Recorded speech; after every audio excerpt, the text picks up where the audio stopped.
Ama Mirna. Ayan.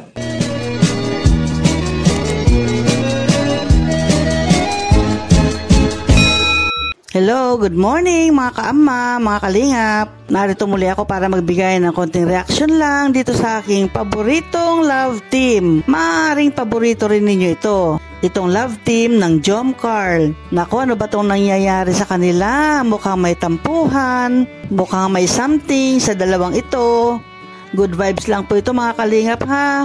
Dahil alam naman po natin na ang Jom Carl ay nagbibigay sa atin ng kasiyahan, nagbibigay sa atin ng kakiligan at stress reliever. Tuwing napapanood natin ang Jom Carl ay talaga nga naman natutuwa tayo.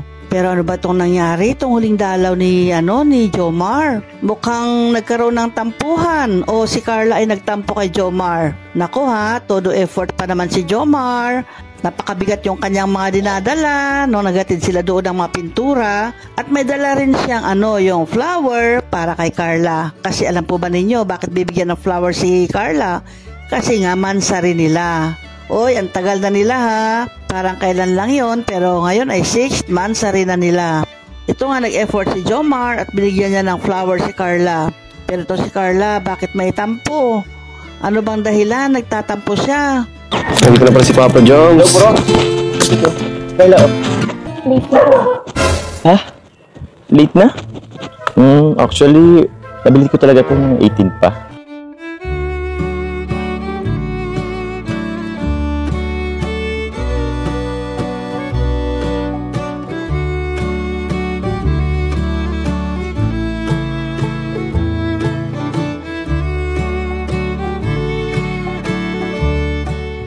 Sure ka ba? Hindi ka galit? Oo. Bakit po nung nakaraan? Ayos naman yung usapan natin. Usapan? Oh no! Ito nag-usapan ba tayo nakaraan? Ano ba yun? Uy, ano yun? Check niyo po yung cellphone niyo. Check ko nga. Wala naman. Check. Meron ba? Baka hindi ko nabasa.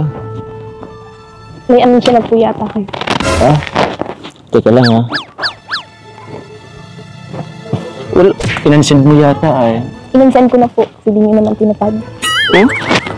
Ano yun? Di tinapad. Manila ba trabaho? Okay naman yung mga nadala naman yung mga gamit. Sabihin mo na kasi dinilit ko na. Paano ko? Tulad yan, dinilit mo. Hindi ko tuloy alam kung ano yung napag-usapan natin. Nasin niyo naman po yun eh. Nabasa ko ba? Minsan kasi, bigla ko na lang na-open kasi ikaw yung lagi nasa unahan eh. Pero di ko yun nababasa. Basin ko ba? Wala, di ko naman nababasa yun. Nag-okay po kayo? Oh? Ayun naman pala makakalimutin na talaga ito si Jomar. Dapat hindi niya kinakalimutan.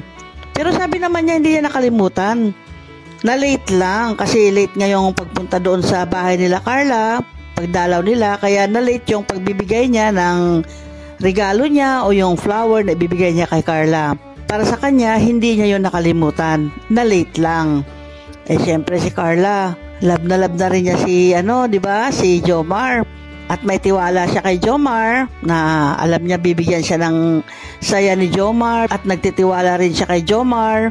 Pero ito nga nangyari sa pagiging late lang ng pagbibigay ni Jomar ng bulaklak o pagbati kay Carla ng happy mansari, ay nagtampo na itong si Carla. Ganyan talaga yung mga babae. Aminin po natin yan. Kasi nga tayong mga babae, di ba gusto natin palagi yung ating minamahal ay gusto natin nandyan palagi. Nakikita natin, nakakatabi natin, nakakausap natin. Lalo na pag anniversary or mansari, gusto natin na yung mahal natin ay nasa tabi natin, binabati tayo. Ito nga si Jomar ay hindi nangyari yung ganon dahil late yung pagpunta nila doon sa bahay nila Carla. Kaya ang nangyari ay late din yung pagbati niya kay Carla. Noy, may tampong pururot na si Carla. Ibig sabihin yan, love na niya si Jomar. Hindi naman may tatanggihan kasi si Jomar, love na love din niya si Carla. Pero nawala naman yung tampo ni Carla. Paano kaya nawala yung tampo niya kay Jomar? Sige ka, kantan kita. Uulan na nga po. Kanta na lang kita ng Ben and Ben. Gusto mo? Wala kang magagawa. Ito, hindi naman tayo nakanood ng concert ng Ben and Ben. Kanta na lang kita. Tsaka, di rin naman nagkakala yung boses namin, di ba? Di ba? Ah, sige. Kanta na kita, ha? Kakainis na ayaw mong... Sinsya na, di ko kasi alam yung kanta, pero kakantin ko talaga to para sa'yo. Usin ko, ha? Kakainis na... Alam mo bang ano nito? Sige na, yung umpisa lang.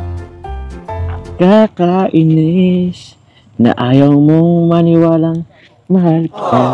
Ano pa bang kailangan kong patunayan sa'yo, Sinta?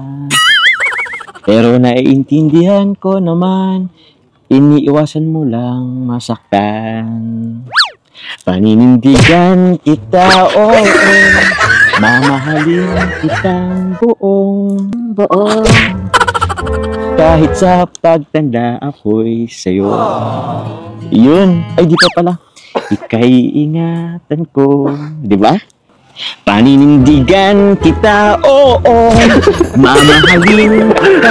Kasi mas maganda kung tapusin ko. Paninindigan kita, oo, mamahalin kitang buong. Paninindigan. Okay na tayo, ah. Ba't mo kinakain yung petals? Okay na tayo, ha? Okay na tayo, ha? Okay na tayo. Hala, todo effort talaga si Jomar. Kumanta siya kahit yung boses niya ay alam nating alanganin at alam din niya na alanganin yung boses niya. Pero hindi siya nagdalawang isip. Siya ay kumanta, nag-alay ng kanta para kay Carla. Si Carla naman ay nasiyahan doon sa kanta ni Jomar. Natatawa nga siya, dahil nakakatuwa naman talaga yung kanta ni Jomar. Grabe talaga. Ganyan talaga mga nagmamahalan, Gagawin mo ang lahat para lang may pakita mo na talagang mahal mo isang tao kahit ang boses mo ay hindi okay, kahit para nakakahiyaman, pero gagawin mo dahil gusto mo na may panumbalik yung tiwala ng minamahal mo, ganon. Gagawin ang lahat. May balik lamang yung saya na nawala kay Carla kasi nagtatampo nga siya, Ayan, talagang lumalalim na ng husto yung yung samahan nilang dalawa. Lumalalim na ng husto yung kanilang pagiging love team. Sumasabay dito sa bahay ni Carla na malapit na rin itong matapos. Napakaganda nga ng bahay ni Carla. Napakalaki, 3 kwarto, at sa lahat ng pabahay ni Kalinga Prab, yan lang ang pinakamalaki at maaring yan din ang pinakamaganda.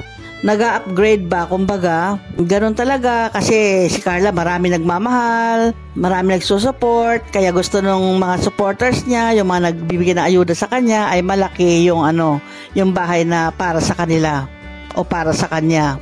Yun nga, meron pang nakaabang na lagay ng aircon. Sa lahat ng pabahay ni Kalinga Prab, itong kay Carla lang ang may nakabang para sa aircon. Gusto ng mga nagmamahal kay Carla na may aircon siya. Marami na nga rin siyang gamit. Pati nga ilaw ay pinadalhan na rin siya. Maaring chandelier yun, Hindi pa lang na ipapakita, hindi pa lang na i-assemble, kaya maaring chandelier yun kasi magandang tingnan, Kaya itong bahay ni Carla, malapit na matapos ito. Siguradong mamamangha tayo sa ganda nito. Okay, yung topic nga natin na si Carla ay nagtampo kay Jomar, nawala na po yung tampo niya. Dahil sa kanta ni Jomar, nawala na yung tampo ni Carla. Ganun lang yun. Makarinig ka lang ng effort ng minamahal mo, mawawala na yung galit mo, mawawala na yung tampo mo. Ganyan sila magmahalan, diba? Tayo kinikilig at tayo ay natutuwa sa tambalan ng Jomcar. Abangan po natin dahil sa susunod siguro, gamit na yung may di-deliver doon sa bahay ni Carla. Kaya konting kembot na lang, tapos na yung bahay ni Carla. Okay mga kalingap, hanggang dito na lamang at ito'y good vibes lang. Alam naman po natin na ito ay love team lang, seri-seri lang, pero malay natin, magkatotoo nga. Abangan na lang natin yan. Salamat muli sa panonood, hanggang sa muli, bye-bye!